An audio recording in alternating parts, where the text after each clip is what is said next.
So that sign says Varosha Visitor Entrance. Varosha is the ghost town. So maybe I can actually go in there. Let's find out.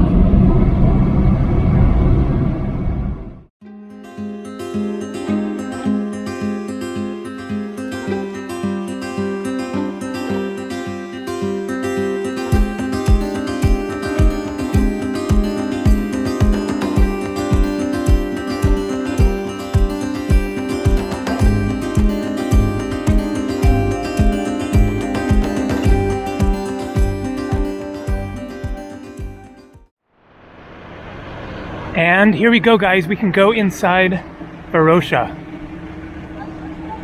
So here are the visitor entry instructions. You can only go on foot. Don't go outside of the marked areas. Don't enter buildings. Don't light a fire. Okay, this is amazing. So, this is the start of a new video. I just filmed a whole video inside the Famagusta Old City, which was absolutely phenomenal, and drove over here to see if I could get a look at Varosha,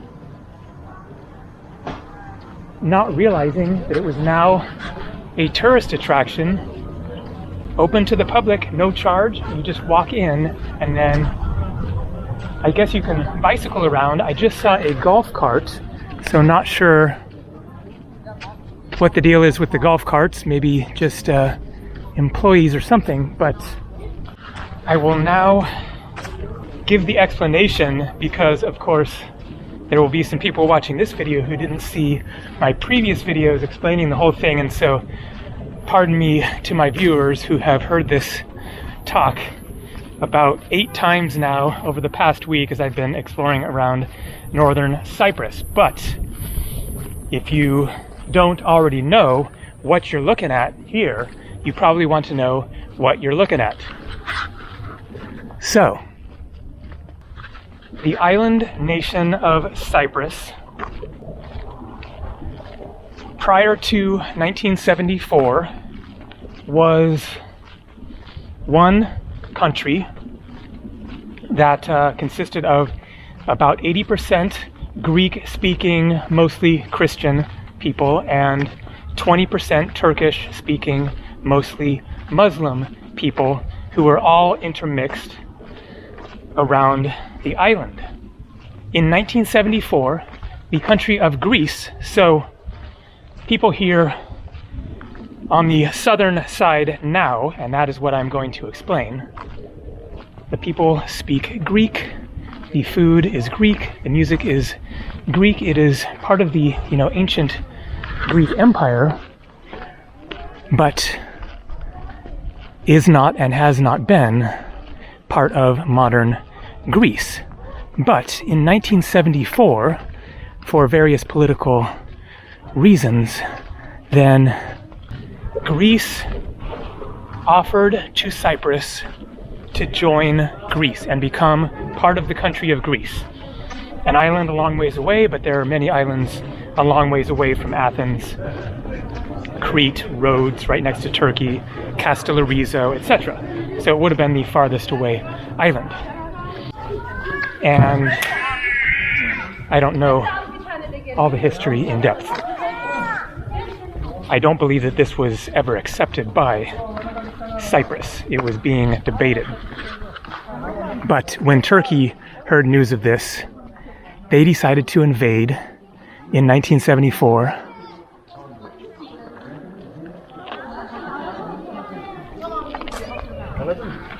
An invasion from the north, coming down across the northern part of the island, and they conquered, to some extent, the northern part of the island. There was already a border, the green line of sorts, going across the middle of the island, but basically after this invasion and occupation, of northern Cyprus. Then that green line became a demilitarized zone, a hard border with border checkpoints, which I have crossed over twice, once north to south, once south to north, and either today or tomorrow I will do it again, going from the north here to the south, the Greek side. So this region of northern Cyprus became the Turkish Republic of Northern Cyprus, the TRNC, or you can just say Northern Cyprus. As a result of that invasion, then there was a big separation between the Greeks and the Turks. The Turks from the south moved to the north side. The Greeks in the north moved to the south side, fled their homes, forced out, and or willingly decided to leave because there was now going to be a border, family and friends in the south, etc. And so Famagusta here was the main tourist resort city in Cyprus. There were other cities, but that is what you're looking at. This was a thriving tourist center on the beach, the sea right over there. But the people had to flee, and I'm not exactly sure why this area wasn't occupied. As I've mentioned already, then I don't have internet access. I should check my phone right now, see if maybe I am picking up a signal from the Greek side, because my phone service works there. As soon as I cross over the border, then it doesn't work here. I use T-Mobile, and apparently they do not cooperate or whatever with the cell signals over here. So let me check my phone really quick.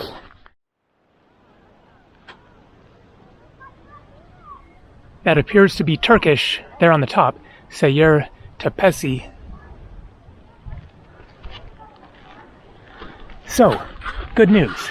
I now have a cell signal. So when I first checked my phone just now, then I didn't. I just had the, phone connection without the data, without the internet access.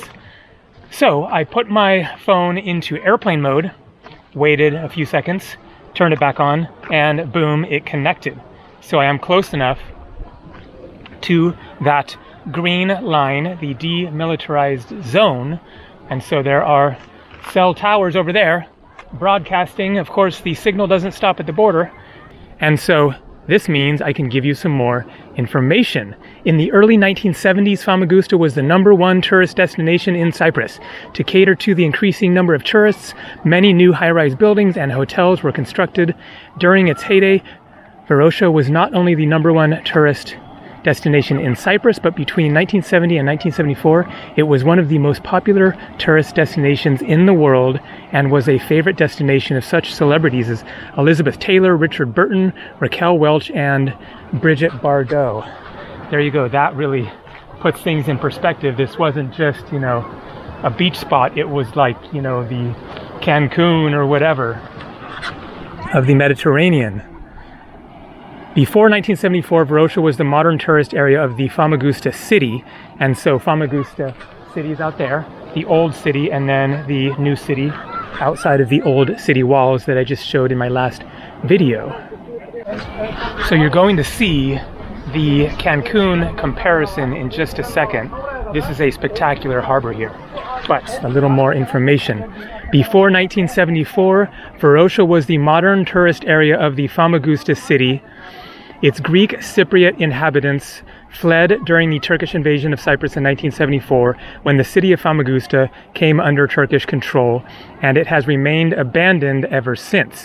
In 1984, a UN resolution called for the handover of the city to UN control and said that only the original inhabitants who were forced out could resettle in the town. Entry to Varosha was open to civilians in 2017. So there we go. it used to be closed off. In August 1974, the Turkish army advanced as far as the Green Line, a UN-patrolled demilitarized zone between the Greek Cypriots and Turkish Cypriots. As I said, that existed prior to 1974 and the invasion, and the Turkish army controlled and fenced Varosha. Okay, we got a tour group here. Just hours before, the Greek, Cypriot, and Turkish armies met in combat on the streets of Famagusta. The entire Greek Cypriot population fled to Paralimni, Derinia, and Larnaca on the southern side, fearing a massacre. Okay, let's continue the exploring, and I will fill in a little more information. So there you go, look at that incredible bay, beautiful blue waters, golden sand, long line of hotels, Center Beach, I can see that sign up there.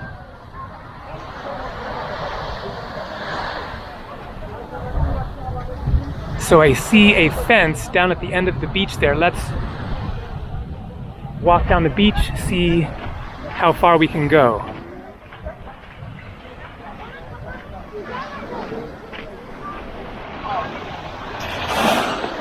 Well, I didn't bring my swimsuit, but at least I can get my feet in this lovely, clear water. Feels nice. Let's walk down this way. So the evacuation of Varosha here in 1974 was aided and orchestrated by the nearby British military base. Paralimni has since become the modern-day capital of the Famagusta province of Greek Cypriot-led Cyprus, so on the other side of the border.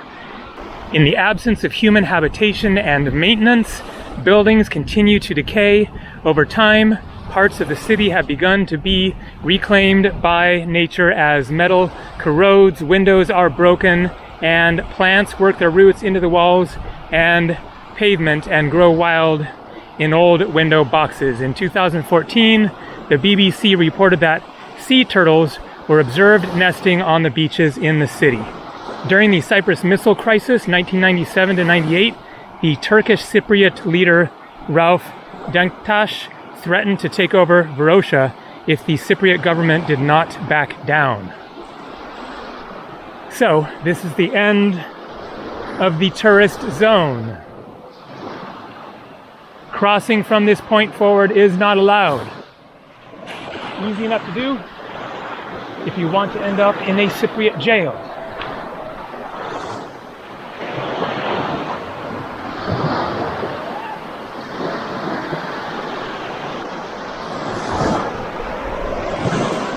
Very fascinating, very tragic. A human conundrum. What is the solution to the Cyprus situation? It's one of those tough ones. If there was an easy way to solve this, it would have been done.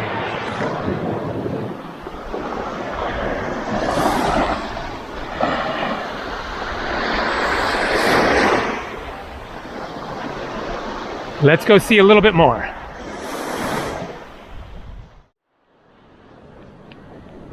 So the beach continues this way, however, this is gated off, including over there, going into the water, so you can't go from here over to that beach. You have to go outside through the entrance that I went through, and then you can access this without going through that entrance from the other side. So this at least appears to be a functioning hotel. Notice all nice and colorful. And then these ones abandoned, and so that is the line right there separating, anyways, the Varosha abandoned city with the part that is still alive. And then it continues. As you can see, it is very large. Not sure how much more we can actually see, but I know that there is a bit more this way.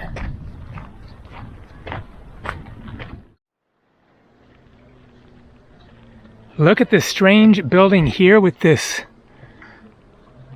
cross and then odd dome. Okay, this is a church apparently. There's a cross in front.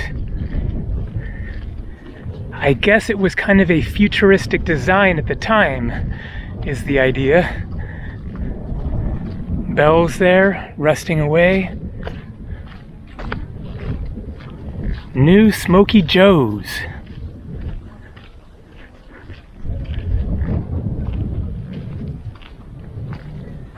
So the English there brings up another part of the history, which is the British occupation, because Cyprus, as a unified island, was a colony of Britain until it gained independence in 1960. White Horse Inn. And so you're seeing these English names of restaurants, not Greek or Turkish. I don't know, but I guess there must have been a mix of Greek and English businesses around here, I would assume, but haven't seen any Greek language signs yet. There we have Toyota. And so after Cyprus gained independence from Britain in 1960, then they maintained good relations with the United Kingdom after that, and it is now a very popular British tourist destination. I think on both sides, definitely on the Greek side, but I've definitely heard some English, being spoken around here as well, including people who speak Turkish and who seem to be Turkish, who then have very good English in an English accent. The lady that checked me out of my hotel this morning had just a spitting English accent, even as she was speaking Turkish fluently with the lady next to her. So again, more English. Pooh Corner House. Gifts, souvenirs, Cyprus ceramics. Titbit.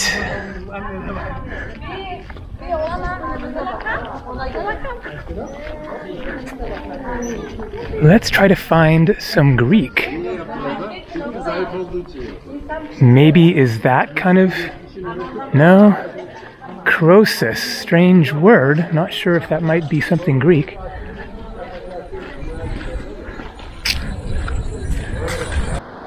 So what do we have here?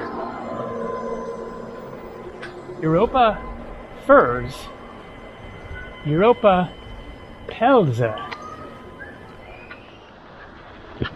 Pels or pelza is not Turkish. It's not Greek. It's not English. It is German. Pelza, furs. Europa furs, Europa furs. And then here we have some Greek, sort of. Arcadian hotel. Very Greek word in English, but in Greek-looking script. So it isn't actually in Greek, but it is clearly a Greek reference. Here we have another German reference, Edelweiss. Edelweiss. So Edelweiss is a flower that grows in the Alps and is a song from the musical Sound of Music, which takes place in Austria. Famagusta Tavern.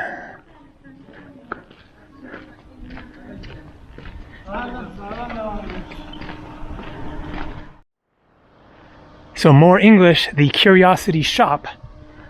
I'm sure that one of the reasons for all of the English here is not just because of the English colonization of Cyprus, but also because it is such a, or was, such a tourist destination, and so for the sake of the British tourists as well as other European tourists, then lots of English.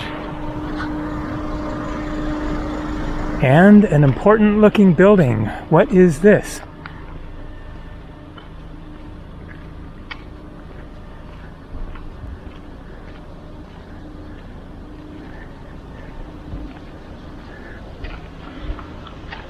So my point being that despite all of the English signs, it is possible that some or many, or I don't know, of these businesses with English signs were actually owned and operated by Greeks, and perhaps Turks as well, back before 1974. Here we go, finally. We have some actual Greek. Jasmine Leather Shop, Curiosities Studio, and up there, Greek. English on the bottom. I guess that probably says the same thing in Greek on the top. So, we process all makes of color films, quick service. So another historical reference back in the day when you had to have your film processed before digital cameras. I didn't get my first digital camera until 2008. And so prior to then, I was taking pictures with film, and then you take the film cartridge out and take it to a film developer, Photoshop, and they print your pictures. There we go, a very Greek name, Pavlos Kyriakou Bookstore. Interesting how now that we're getting away from the sea, we're seeing more of the Greek language. There, Greek. There, Greek. Stasino. Inoi Kazais. However the heck you say that, I know that that's totally wrong, but English on the top and then Greek on the bottom. How about this one? Looks like English.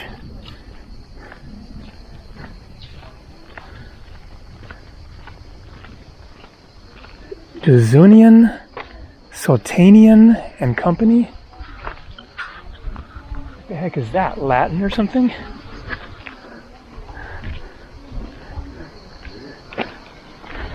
And again, Greek. Wow. This city keeps going and going. Bank of Cyprus.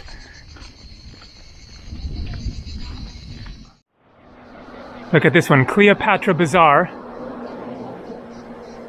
So, Cleopatra, Macedonian Greek ruler of Egypt, right?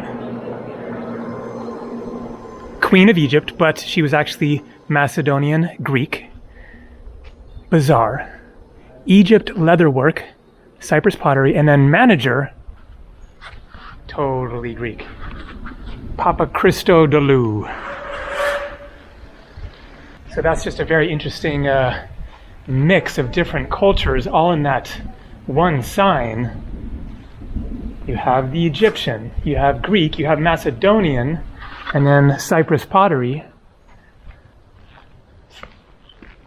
Of course, that leads into a whole other subject of Macedonians and Greeks. Of course, this is referring to Cleopatra, ancient Macedonian.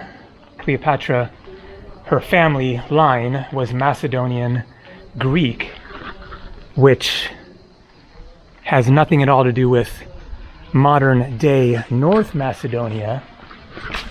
And then there's the issue of, was Macedonia Greek? And the answer, in my opinion, is yes. It was a wild, untamed province of the Greek civilization at the time, which ultimately, of course, with King Philip, united Greek by conquering the Athenians, and then son of King Philip, Alexander the Great, undefeated in battle, massive Greek kingdom, etc.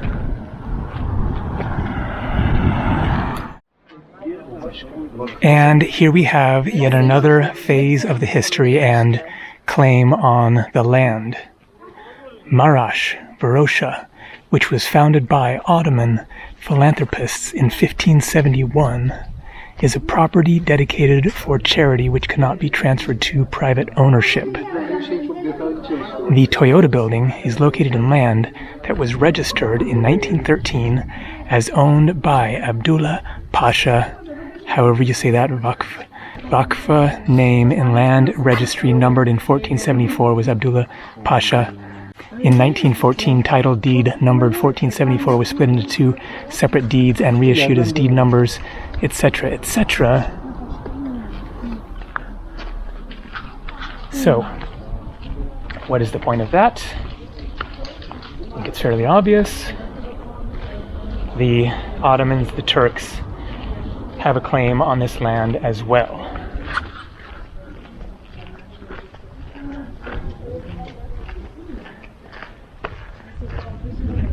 But it is worth mentioning a basic fact of history that the Greeks were here long, long before. The Arabs invaded in the 7th century AD. The Ottoman Turks came much later. But of course, prior to the Greeks, I just mentioned Alexander the Great, King Philip. Alexander the Great, undefeated in battle. Who did he defeat first? King Philip defeated the rest of Greece and united Greece. And then King Philip was assassinated and Alexander the Great became king at the age of, I think, 20.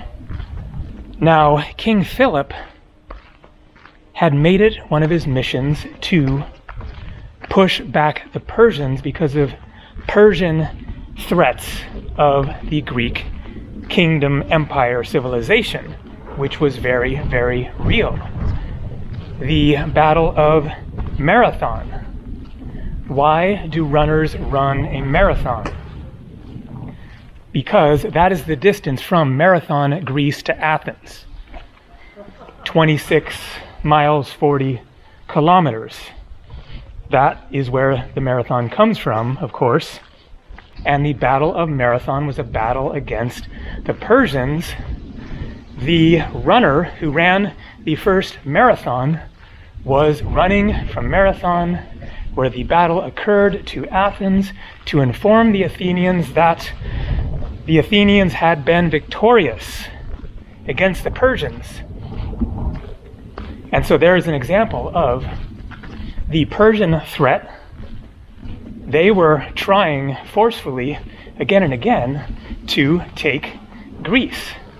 And so after King Philip was assassinated, and then Alexander became king, he decided to carry on with his father's mission and go to Persia and conquer them, push them back. But he didn't stop there. After he succeeded, he kept going and going and going. He conquered the Levant, Israel, the Jews, North Africa, all across the Middle East, all the way to India. That is why you find Greek ruins all through that area. Because of Alexander the Great, because of the Persian threat, Constantinople, Greek capital of the Byzantine Empire, which eventually fell to the Ottomans in 1453. And so there begins the Ottoman conquest. It began long before that, but as far as fully taking over Anatolia, or present-day Turkey, then that is when they became the primary residence of Turkey and ended up here in Cyprus and all through the Balkans and conquered Greece eventually, as far as taking them over and subjugating them. So I kind of forget how I even got off on all this history, but I guess it was the Cleopatra sign.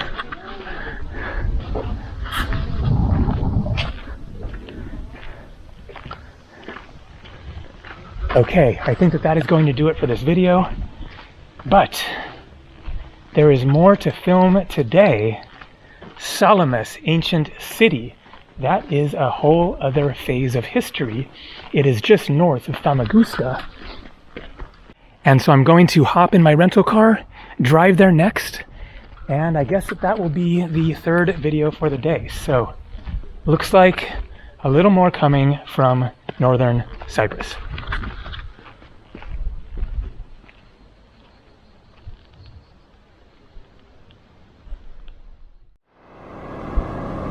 So I will end this video giving you a little glimpse of the walled old city of Famagusta. There. That is the wall. The old city is on the other side, and that is what I showed in my other video. Absolutely just phenomenal ancient ruins. Actually, a lot more interesting than what I just showed you of Varosha, because the architecture inside there is just exquisite and dramatically large churches and other buildings. So if you want to see that video, there will be a link in a box on the screen at the end of this video.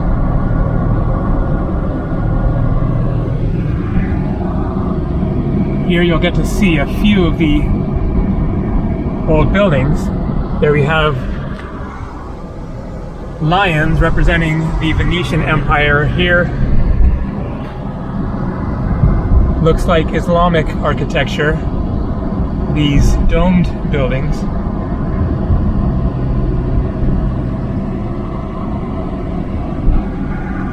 But most of the ruins inside there were built by the Venetians and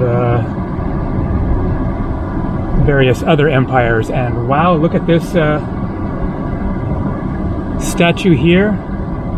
Not sure what that is depicting. And yes, I am paying attention, watching the road. Roundabouts are, of course, a little bit treacherous. Okay.